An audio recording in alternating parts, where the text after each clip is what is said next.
Lucky Boys Podcast. And sources of information where they said when you put this under a microscope, they think that there's a strong case where this can perhaps be made out of a lab.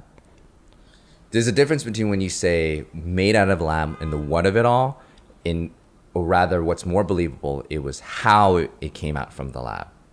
Wuhan is the location of their CDC. It's perfect, and their biohazard standard of containing viruses is on a level that's not the same as our CDC. If you want to see it that way, there have been a couple of outbreaks there, and it's more people to believe That's that true. it's not intentional. Someone just brought it to the lab, to the only food market, animal market to eat food in Wuhan.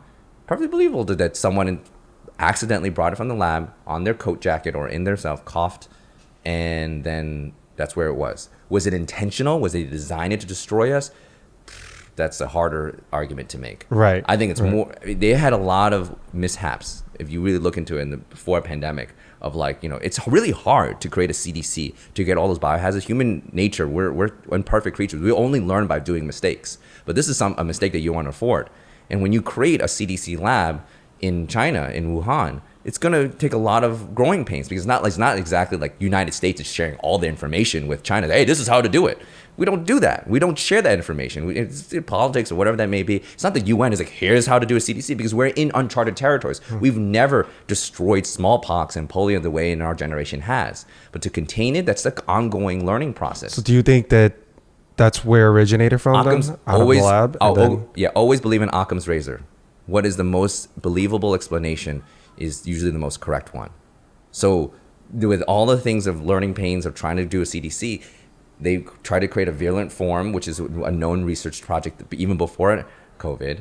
And if it's true that not a single pangolin or any animal was diagnosed with COVID or had COVID when they did the pathology of that time, it's very likely that someone just brought it in to that area. It's in Boston Magazine did the whole thing about this person had no secondary gain in order to expose this research.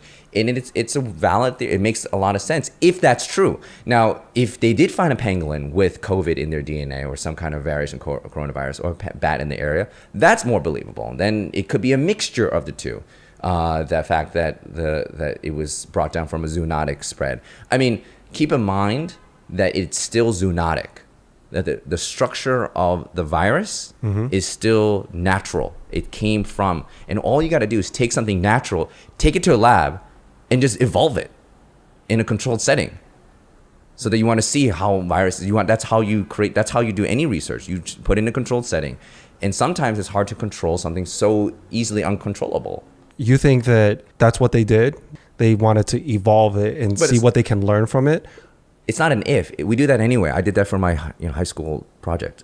I took breast cancer cell lines and I tried to learn how it's so invasive by putting in cell lines at different aspects. Because what a lot of people are saying, that's my high school paper. Much sinister. No, no. We have to do that research. The only way to know and understand, destroy our enemy is to understand and research our enemy. Why do you think aliens take over and abduct us? If you want to believe in that route. They want to research us in case, how do we learn an enemy? To get an enemy to come behind their lines and tell them how everything works. That's how we do with viruses. That's how we learn how to beat viruses. Too, we have to basically, anything, warfare, technology. We're doing that right now in our labs all the time, taking viruses and making it more virulent. That's normal. It was my high school paper. That's how I got into college. Well, he's talking about research, right? So it's normal to do the research on viruses in the environment, in animals. Yeah. And somehow it's very probable that somehow accidentally, due the human error, it latched on and somehow spread. Someone inhaled it. Listen, you're an asymptomatic spreader, and you go to the Wuhan market because you want to buy, meat for your whatever family, and then you banquet. There you go. Boom. Oh shit! It came from a lab, and when they hear it for the first time, they think, "Oh, there's this sinister plan." No, it's not that it came from to a lab. Weaponize. But the lab took the virus from something that came from an animal. I didn't invent breast cancer in my high school paper.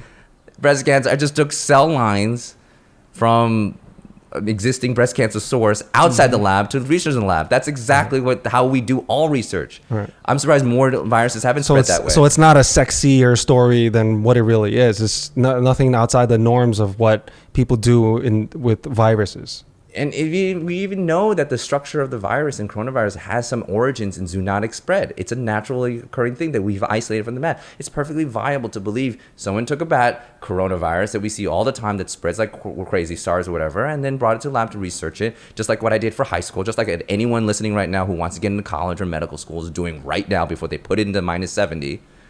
And then, it happened to be in a CDC where it's a little more virulent, samples, and that's their job. And then, they inhaled it by accident because it's a virus, you can't see it, and they brought it to the market and whatever. I mean, that's as valuable, or it's spread from the market. Right. It's also believable that it came from a pangolin. We haven't isolated those cell samples yet, Right. but maybe we missed that pangolin that got slaughtered and eaten and just, whatever. I don't know how the WHO does it, but, there's a research in there tracking down, what do we call that? Tracking down the source of patient zero. But, I don't think they were successfully able to do that. Both theories look equally the same. I mean, time course, it's not adding up to that. But in terms of where the virus comes from, it does come from a zoonotic source. But I mean, to think that it came sinister from a lab is equally believable that every high school student working in a lab right now is trying to kill all of us.